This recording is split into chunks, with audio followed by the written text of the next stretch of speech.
ఒక కుట్ర. వాళ్ళ పార్టీ గొడ్డల పార్టీ. మనం గతంలో చూసాము. బాబాయిని చంపేసి మెడకాయలు తీయటం వాళ్ళకి మామూలుగా, అంటే వాళ్ళకి అలవాటు ఎప్పటి నుంచి కూడా. ఇది మనిషి అయినా అవ్వచ్చు, విగ్రహం అయినా అవ్వచ్చు, తీయటం వాళ్ళకి అలవాటే. బాబాయిని చంపి దాన్ని కూడా మా మీద అయిపోయారు. వాళ్ళు హయాంలో ఉన్నప్పుడు జరిగినటువంటి అన్ని హత్యలు కూడా అవి మేము చేయలేదని శుద్ధపూసలని మొన్న మీటింగ్లో చెప్పుకున్నాడు.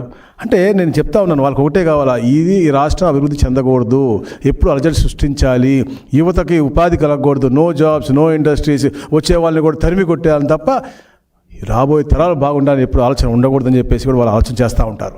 ఎందుకంటే ఇక్కడ చూస్తూ ఉన్నాం, వాళ్ళ పేరు వాళ్ళు సాధకం చేసుకుంటా ఉన్నారు.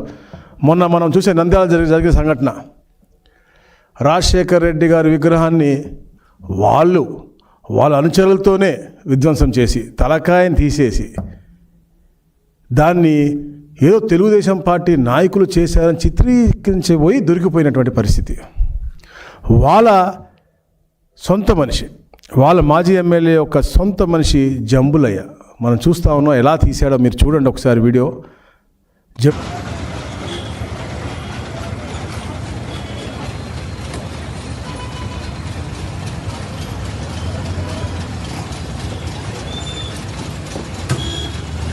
తనలో కూడా ప్రతి దాంట్లో కూడా పాలు పంచుకున్నాడు. అలా శ్రీమతి కూడా అక్కడ మెప్మాలో సిఆర్పిగా పనిచేస్తూ ఉన్నారు. అది కూడా ఇచ్చింది ఎవరు అంటే గత ఎమ్మెల్యే చంద్రశేఖర్ రెడ్డి. ఆవిడ 2019 నుంచి మెప్మాలో పనిచేస్తూ ఉన్నారు. ఇలాంటి వారు రవిచంద్ర కిషోర్ రెడ్డి, ఇలాంటి వారు అసలు ఒక పార్టీకి అధినాయకుడుగానో అసలు ఉంటే అర్హత ఉందా అని అడుగుతా ఉన్నాను. ఎందుకంటే ఎక్కడన్నా వేరే గతంలో కూడా వీళ్ళ తండ్రికి వాళ్ళకు కూడా చరిత్ర ఉంది. హైదరాబాద్ ప్రశాంతంగా ఉంటే వేరే ముఖ్యమంత్రి ఉండకూడదు, అధిగమించాలని చెప్పే లక్ష్యంతో ఆ రోజుల్లో మతకల్లో సృష్టించిన చరిత్ర వాళ్ళ డిఎన్ఏలో ఉంది. తాత, తండ్రి, ఈయన అందరికీ ఉంది. అందుకని ఈ రోజున ప్రశాంతంగా ఉన్నటువంటి ఆంధ్రప్రదేశ్ పెట్టుబడులు విపరీతంగా వస్తూ ఉన్నాయి. మొత్తం ప్రపంచం అంతా ఇటువైపు చూస్తూ ఉంది. దాంట్లో అలజడి చేయాలని చెప్పేసి జరగని డిఎస్సిలో గొడవని చూపించి కావాలని రోడ్డెక్కి, అలాగే డైవర్షన్ పాలిటిక్స్. జంబులయ్య అసలు మీ క్లియర్ కట్ కనపడుతుంది అక్కడ మనకి. జంబులయ్య అనే మనిషి ఇలా చేశాడు. దాని తర్వాత ఏం చేశారు వీళ్ళు, వాళ్ళ మనుషులనే జెండాలు ఇచ్చి పంపించి నిరసనలు, అల్లరి సృష్టించమని మా నాన్నగారి విగ్రహాన్ని విధ్వంసం చేశారు. ఎందుకంటే వీళ్ళకి ఒక సీక్వెన్స్ ఉంటుంది ఈ పార్టీ నాయకుడికి. శవము, సింపతి, స్టాచ్యూ. తండ్రి గారు శవం పెట్టాడు, దాని ద్వారా సింపతి పొందుదాము, ముఖ్యమంత్రి అవుదామని చూశాడు, అది కుదరలేదు. దాంతో వెంటనే ఊరా విగ్రహాలు పెట్టాడు. ఆ విగ్రహాలు ఈరోజు విధ్వంసం చేసి మా మీద బోధజల్దాన్ని చూస్తూ ఉన్నారు. అంటే అసలు వీళ్ళు ఎక్కడికి వెళ్తున్నారు, ఏం చేద్దాం అనుకుంటున్నారు? గతంలో మనం చూశానంటే నేను చెప్పిన విధ్వంసాలు అంటే విగ్రహాలు మళ్ళీ పెట్టుకోవచ్చు, మనం ఎన్నుకోవడానికి పెట్టుకోవచ్చు, కానీ పగిలిన హృదయాలు ఎలా ఉంటాయి అది ఆలోచించాలి. కావాలని చెప్పేసి ఇలాంటి రెచ్చగొట్టే ధోరణిలో మీరు చేస్తూ ఉంటే ఎట్టి పరిస్థితిలో మేము ఒప్పుకునేది. ప్రశాంతమైన వాతావరణం ఉంది. ఇలాంటి అనవసరమైన వదంతులు ఎట్టి బస్సు చెబితే మాత్రం ఎట్టి బస్సు మేము ఊరుకునేది లేదు అని చెప్తా ఉన్నాం. ఎందుకంటే గతంలో కూడా మేము చెప్పాం, వివేకాన్ని హత్య చేశారు, తర్వాత మీరు ఆ శవంతో ఎంత రాజకీయం చేశారండి. నెక్స్ట్ డే మార్నింగే నారాసుర రక్త చరిత్ర అని చెప్పేసి మా అధినాయకుడు చేతిలో గొడ్డలు పెట్టినటువంటి పరిస్థితి. మరి అలాగే 2014-19 150 కుట్రలు పన్నారు. ఈ రాష్ట్రాన్ని 30 సంవత్సరాలు వెనక్కి తీసుకెళ్లారు. అనేక కంపెనీలకు మనం భూములు ఇస్తే వాటి మీద కోర్టు కేసులు పెట్టారు.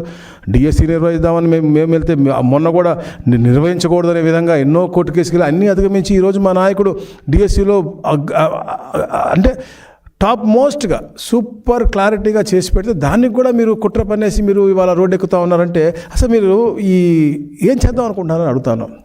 మీకు సింగయ్య అని మీ యొక్క కార్యకర్త మీ కారు కింద పడి చనిపోతే వాళ్ళ ఇంటికి వెళ్ళి పుచ్చకాయలాగా అతను మేము చెల్లిపోయారు, మీరు తొక్కేసి వాళ్ళ ఇంటికి వెళ్ళి పరామర్శ సమయం మీకు లేదు.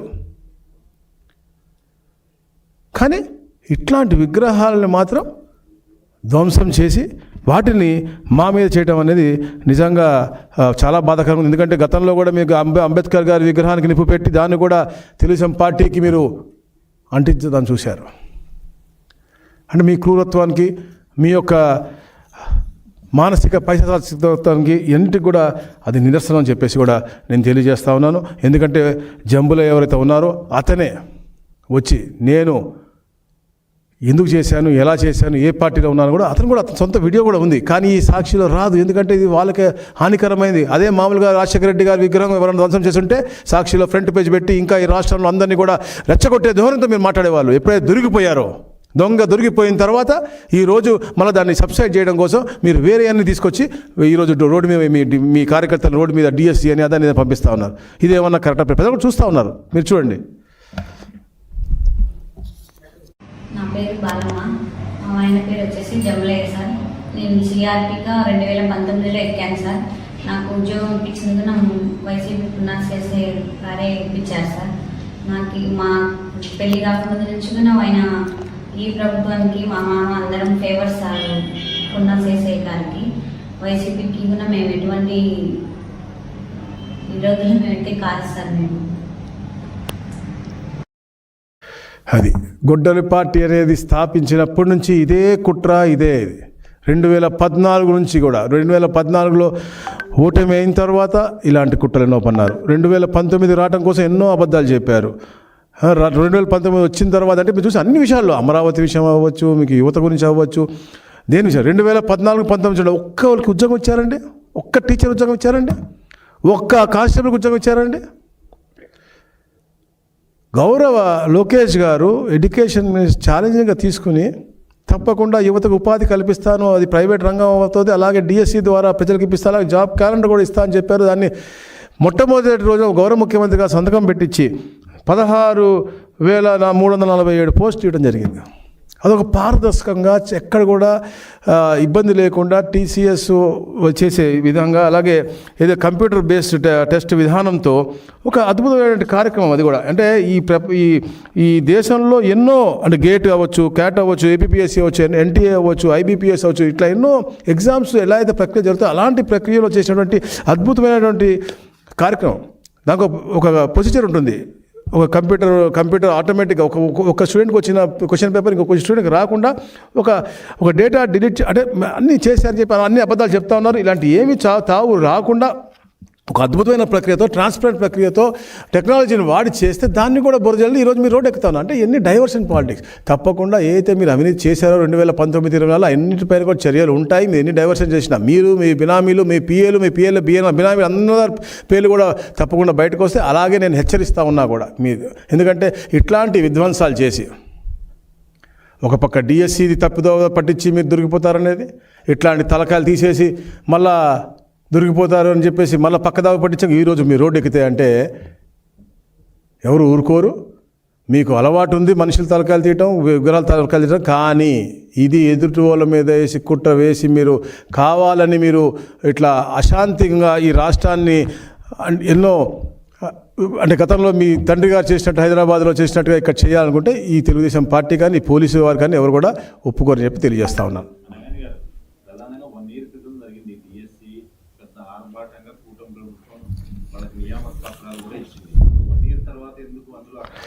నేను చెప్పాక డైవర్షన్ పాలిటిక్స్, ఇది కేవలం డైవర్షన్ పాలిటిక్స్. వాళ్ళకి చరిత్ర ఉంది, చెప్పా, వాళ్ళ డిఎన్ఏలో ఉంది. తాత దగ్గర నుంచి, తండ్రి దగ్గర నుంచి ఇప్పుడు దాకా అంత డిఎన్ఏ ఉంది. ఇప్పుడు చూడండి, ఈరోజు కూడా వాళ్ళు ఈ ఓబులే అని మాకు అంటకడదాం అనుకున్నారు. ఇప్పుడు ఓబులే చెప్పిన మాట మీరు చూడండి ఫస్ట్, దాని తర్వాత అది చెప్తాను నేను మీకు. సార్, నా పేరు చాకలి జమలయ్య, మా నాన్న పేరు చాకలి నాగయ్య. నాకు 2003లో పెళ్ళయింది. మా నాన్న 2021లో చనిపోయాడు. మా భార్యకు వచ్చేసి పున్నాసేసయ్య గారు ఆమెకు సిఆర్పిగా జాబ్ ఇప్పించారు. నాది కూడా అడగమని కొద్దిగా అడిగాను, పెండింగ్లో పెట్టాడు కొద్దిగా, దేనికోసం తెలియదు నాకు. నేను ఇప్పుడు వైసీపీలోనే కొనసాగుతున్నాను సార్. వాళ్ళు ఏదో నేను మా నాయన ఇప్పించి దొరికిపోయారు. అంటే ఇది మళ్ళీ వాళ్ళ నాయకులు రెచ్చగొట్టి మొత్తం కూడా ఒక అవాంఛ సంఘటన జరిగినట్టుగా ఒక క్రియేట్ చేసి అంత శాంతి భద్రతతో విఘాతం చేసే విధంగా ఒక కుట్ర పన్నారు. దొరికిపోయారు కాబట్టి వాళ్ళు వెంటనే అడిగేసి డిఎస్సి మీద చూపిస్తూ ఉన్నారు. అంటే కుళ్ళు కుతంత్రం కుట్ర. ఎందుకంటే ఒక మల్టీ లెవెల్ అద్భుతమైనటువంటి కార్యక్రమం సెషన్లో జరుగుతుంది అన్నమాట. ఈ ఎగ్జామ్ కూడా డిఎస్సి ఏదైతే ఉందో ఎక్కడ కూడా ఒక పేపర్ ఇంకోటికి వచ్చేది కానీ లీక్ అయ్యే ప్రశ్నే లేదు. ఒక పరీక్షలు అయిన తర్వాత కూడా ఒక కీ ఇచ్చే విడుదల చేసే విధానం ఉంటుంది, అభ్యర్థులు ఎంపిక చేసిన విధానం ఉంటుంది, దాంట్లో అభ్యర్థురాలు ఉంటాయి, అన్నీ ఒక టైం బౌండెడ్ ప్రోగ్రాంలో అద్భుతంగా రూపకల్పన చేసి వాళ్ళందరికీ ఇచ్చి కూడా సంవత్సరం అయింది. అంటే ఇప్పుడు ఎవరైతే ఉద్యోగం చేస్తూ ఉన్నారో అంటే ట్రైనింగ్ అయిపోయిందో చేసి వాళ్ళందరి ఆశల్ని విఘాతం కలిగించే విధంగా వీళ్ళ కుట్రలు అంటే ఒక అనిశ్చితి వాతావరణం తీసుకురావాలని ఈరోజు 24 లక్షల ఉద్యోగాలకి పగడ్బందీగా ప్రణాళికతో కింద క్షేత్రస్థాయిలో అమలవుతూ ఉంది.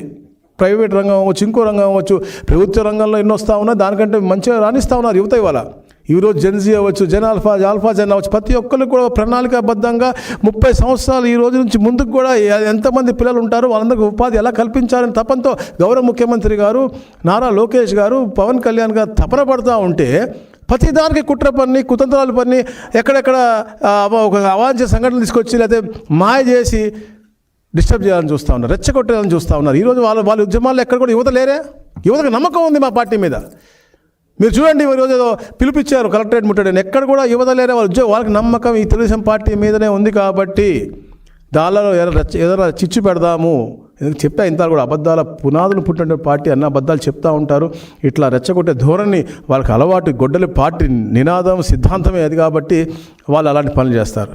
ఈరోజు కూడా కలెక్టర్ ఆఫీస్ బయట అంతా వాళ్ళ నాయకులు వాళ్ళ గుండాలు పెట్టుకుని వాళ్ళు తిరుగుతున్నారు తప్ప యువత నిజంగా యువతకి ఫీల్ అయ్యి ఉంటే, తప్పు జరిగిందని అనిపించుంటే వాళ్ళకి ఇలా ఉండేది కాదు. ఈరోజు యువత బ్రహ్మాండంగా హ్యాపీగా ఉన్నారు. రాష్ట్రంలో గూగుల్ వస్తూ ఉంది, ఒక పక్కన ఏరో సిటీ వస్తూ ఉంది, డ్రోన్ సిటీ వస్తూ ఉంది, ఆమ్కా చేశాము, రాయల్ ఎన్ఫీల్డ్ వస్తూ ఉంది, క్యారియర్ వస్తూ ఉంది, టీసీఎస్ వచ్చింది. మీకు అసలు మీరు పేరు చెప్పుకుంటే ఏదైతే ఈ ప్రపంచంలో ఉన్నటువంటి అన్నిట్లో టాప్ బ్రాండ్స్ అన్నీ కూడా అదాని డేటా సెంటర్ అవ్వచ్చు, రిలయన్స్ అవ్వచ్చు, ఇట్లా పేరు చెప్పుకుంటే పోతే ఎన్నో అన్నీ వస్తాయి. తప్పకుండా ఈ రాష్ట్ర ముఖ చిత్రం మారబోతూ ఉంది. టూరిజంలో అగ్రస్థానంలోకి వెళ్తూ ఉంది. మనం ఇస్తున్నటువంటి పాలసీ ఏదైతే ఇచ్చామో దాని ద్వారా ఎంతోమంది పెట్టుబడులు వస్తున్నాయి. భవిష్యత్తులో కూడా సముద్ర తీరం మొత్తం కూడా అలా దాంతోపాటు మనకి ఏదైతే టోపోగ్రఫీ, జియోగ్రఫీ బాగున్నాయి, అన్నీ కూడా టూరిజం ప్రాంతాలుగా పెరుగుతా ఉన్నాయని చెప్పేసి మొన్న కూడా మనకి కేరళలో అవార్డు వచ్చింది. అంటే అన్నిట్లో కూడా అగ్రస్థానానికి వెళ్తున్నప్పుడు ఒక అనిశ్చితి క్రియేట్ చేయాలి, భయభ్రాంతులు క్రియేట్ చేయాలి. ప్లస్ వాళ్ళ మీద ఎవరైతే దొరికిపోతూ ఉన్నారో వాళ్ళు అన్ని రకాల లిక్కర్ స్కామ్ అవ్వచ్చు, ల్యాండ్ స్కామ్ అవ్వచ్చు, మీరు ఏదైనా చెప్పండి, అన్ని స్కాముల్లో వాళ్ళు దొరికిపోతూ ఉన్నారు. కాబట్టి దాన్ని పక్కదో పట్టించాలి అని చెప్పేసి విధంగా ఈ కుట్రలు కూడా చేస్తూ ఉన్నారు. నేను చెప్తా ఉన్నా కదా, వాళ్ళ తాతలు చేసినటువంటి, వాళ్ళ పూర్వీకులు చేసినటువంటి హత్యాకాండ గురించి చెప్పుకుంటూ ఈరోజు మొన్న ఏదైతే అతను ప్రెస్ మీట్ పెట్టుకున్నాడో అతనే అందరిలో కూడా మళ్ళీ ఆ భయభ్రాంతి గుర్తు అందరూ బయటకు వచ్చి చెప్తున్నారు. ఎక్కడ అది బయటకు వచ్చేస్తుందో అని చెప్పేసి భయంతో మళ్ళీ ఈ కుట్ర పన్నాడు. లేదా నంద్యాలలో వెళ్ళి వాళ్ళ తండ్రి నాయకుడు అతనే తలకాయ తీపించుకుని అతనే మళ్ళీ ధర్నాలు చేపించామంటే ఇట్లాంటి పర్వర్టెడ్ మనిషిని మనం ఈ ప్రపంచంలో ఎక్కడ చూడము. అందుకనే అతను గొడ్డలి పార్టీ యొక్క అధినాయకుడు అయ్యాడు, ఆ గొడ్డలి పార్టీ యొక్క అధినేత అయ్యాడు. అతనికి నిజంగా మేము మాత్రం చెప్తాము, తెలుగు ప్రజలు మాత్రం ఎట్టి పరిస్థితుల్లో అతనికి క్షమించరు. ఆ 11 కూడా ఎందుకు ఇచ్చామనే బాధపడే రోజులో ఈరోజు వాళ్ళు బాధపడతా ఉన్నారని చెప్పేసి కూడా తెలియజేస్తాను. Thank you.